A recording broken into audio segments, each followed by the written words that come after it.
Wow, ladies and gentlemen, we are at the important stages of this Enzo Fernandez to Chelsea deal. It is rapidly moving. We're deep into the negotiations, and Chelsea is looking to hijack one of Arsenal's targets. Let's talk about all this. All right. Here we go, back again on the other side of the coin. All right, welcome back to the other side of the coin, ladies and gentlemen. It is all about Enzo Fernandez for the past few days, and rightly so. This is potentially going to be a world record, well, not world record, Chelsea club record fee, and it's a monumental transfer. It is a monumental transfer for the club, and it's a huge player, young superstar who's taken the world in absolute light.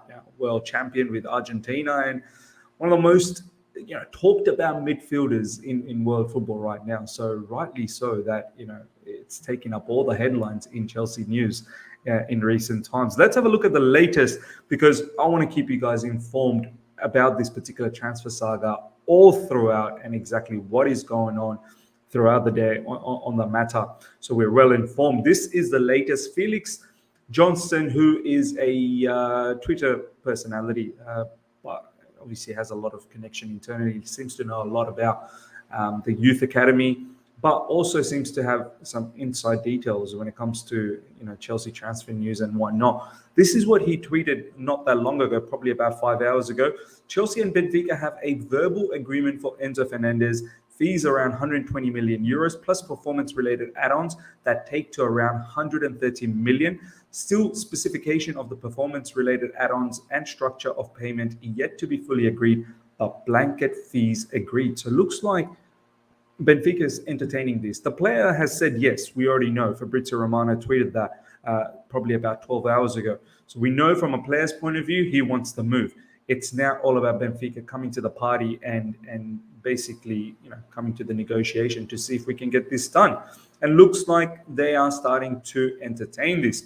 Specifications of performance-related add-ons is self-explanatory in terms of meaning. Structure of deal means, for example, when the base fee gets paid, how long is it spread out over? Potential stumbling block, but still huge optimism on the deal. Look, obviously anything can happen over the next few hours, days, and it could potentially collapse as well. But I think right now there is high optimism on this particular deal. And the reason being, one, Benfica is seeing a lot more money than the normal release clause. And yeah, the player just wants to leave. Player's at a situation where he wants the next move. I know he's only been there for about 6 months in Benfica, but such as the rise of this player, after the World Cup, and even, as I said, before the World Cup, the signs were there. His contribution in the Champions League, Benfica topped their group, in a group that consisted of PSG and Juventus as well. So Benfica topped that. So the world football, all the people around, all the different clubs, they've been watching this kid for a little while. And look, as I've always said, Benfica are a selling club, and they've found themselves a huge asset, which is going to be very, very difficult for them to hold on to. Look, of course, things can go south, but I'm hoping Benfica and Todd Bowley, I feel like we have a plan as to how we want to do this transaction. I just hope Benfica come into party and not be absolute hardball about it and just say that, look, we just won the fee in one hit as opposed to installments. I think one hit is what will be the stumbling block, in my opinion. Release clause plus taxes. I think this is what Fabrizio Romano is talking about. But to pay all of that in one go, there could be potential stumbling blocks for Chelsea in terms of financial fair play and whatnot. So this is why Chelsea's trying to be smart and spread out that particular payment over a few installments. And I just hope that Benfica accepts that, because at the end of the day, apparently we're going to pay more than just the release clause if they agree on the payment terms.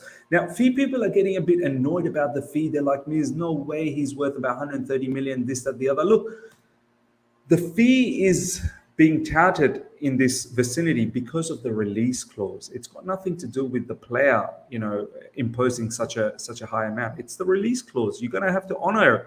This is what Benfica is smart. When they purchased this player for about 10 million, they slapped 120 million euros release clause on him, probably thinking that this kid's going to turn out to be a superstar. So it's not his fault that there is a release clause. And on top of that, look, I know the money, people are a bit concerned that when it comes to that level of transfer fee, it's generally not worked out for us. But look, sooner or later, this has got to change. This voodoo, this jinx have got to, we need to be relinquished of it. We need to break the shackles and get out of it.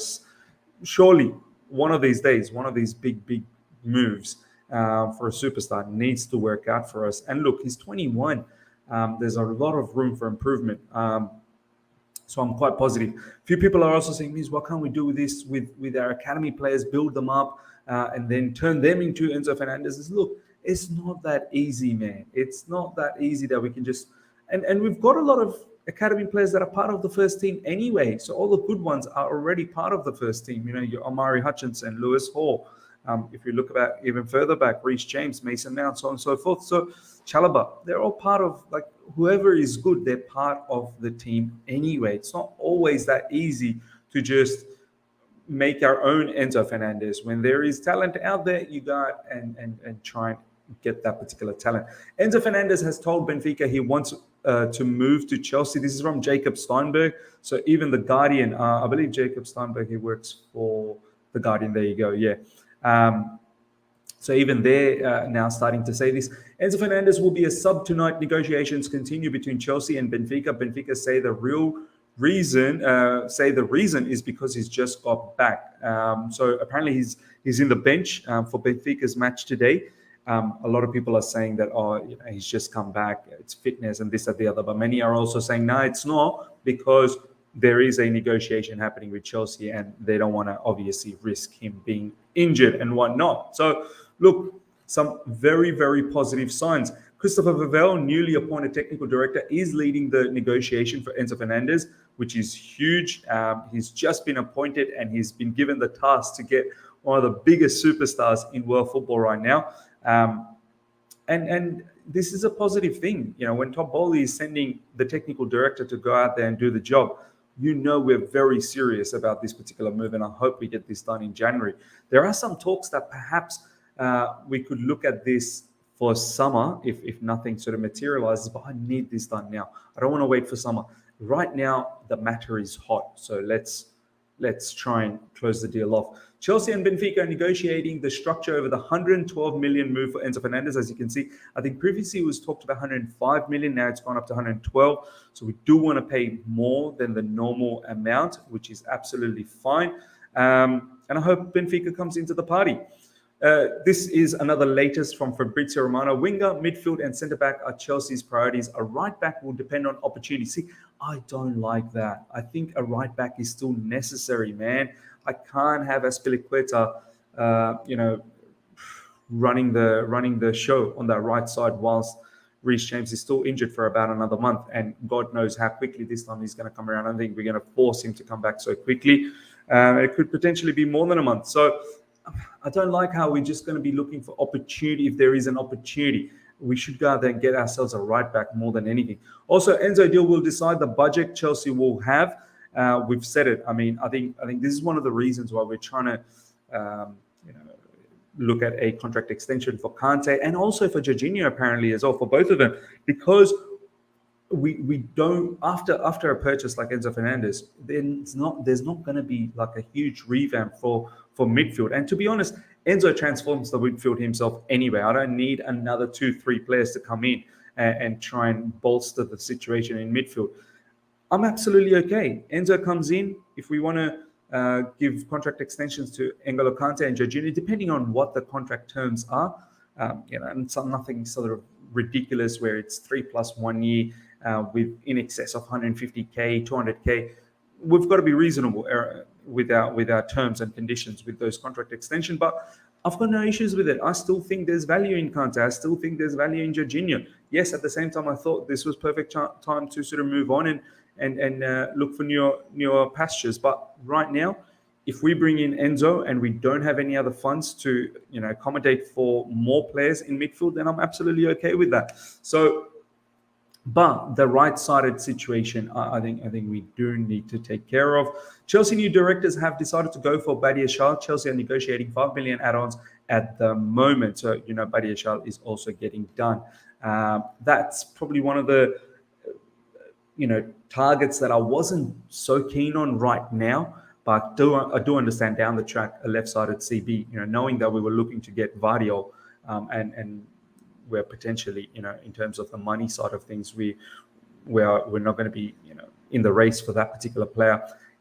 Vardiol could potentially go for 110, 115 million pounds, euros, whatever it may be. And teams like Man City, Real Madrid could be looking at for someone like Vardiol. So, and this is probably the other reason, the money we probably wanted to spend over there, we've decided that, that's probably not wise. Let's go for someone like Enzo Fernandez, which makes more sense for Chelsea Football Club for the time being. And this is why Badiashile has happened at about 30 million euros odd, which is fantastic. Last but not least, ladies and gentlemen, look at this. Look at this news. I mean, Todd Bowley, honestly, he's cooking up an absolute storm with this Enzo Fernandez deal. And don't forget, Nkunku is in the bags already. So we as a fan base, we need to appreciate and respect the new owners so much, because obviously so many people thought these new owners, are they going to move like Roman? The way Roman was splashing the money. And it looks like these guys, not only they're splashing the money, they're splashing it the right way, the right players. And check this out. This is the latest. Chelsea hope to hijack Arsenal's move for Mudryk. This is from Fabrizio Romano. Further goes on to say Shakhtar holding out for £85 million. Chelsea hoping to convince Benfica to sell Fernandez, but could revisit the deal in the summer if it proves impossible. I just hope that we get it done in January. Jacob Steinberg also included with Fabrizio Romano and Ed Aarons. So Mudryk, Arsenal have been all over this particular matter. This guy looks like a huge sensation, man. Clips I've seen in recent times. I know some of you guys have actually watched Shakhtar as well and his performances. This guy is electric, man. His pace, his technicality. I mean, there's a reason why Roberto De Zerbi has come out in press conference. They've got a match against Arsenal and saying that he thinks Mudryk is a future Ballon d'Or winner. Like, I honestly can see the talent in this kid. Like, this guy is absolute smoking good. So, I mean, if Arsenal get a player like this, wow. And they're all over it. They're the only one that's gone for this particular player.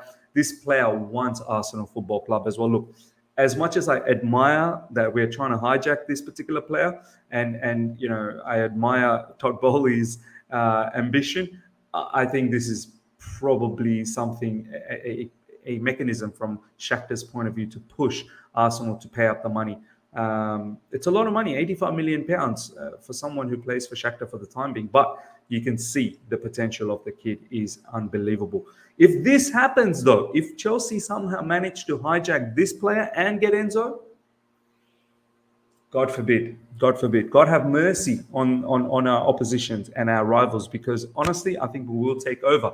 Ladies and gentlemen, let me know how you feel about everything that we've spoken about today. Enzo Fernandez, it is heating up. It is absolutely heating up. What do you think about the Mudryk hijack situation? We have not been very successful in hijacking anyone under the new ownership. We've tried, but we've not really been successful. I think Richarlison was one of them as well. There were a couple of other situations too. But look, for me, Mudryk is a massive long shot. For me, it's all about Enzo Fernandez.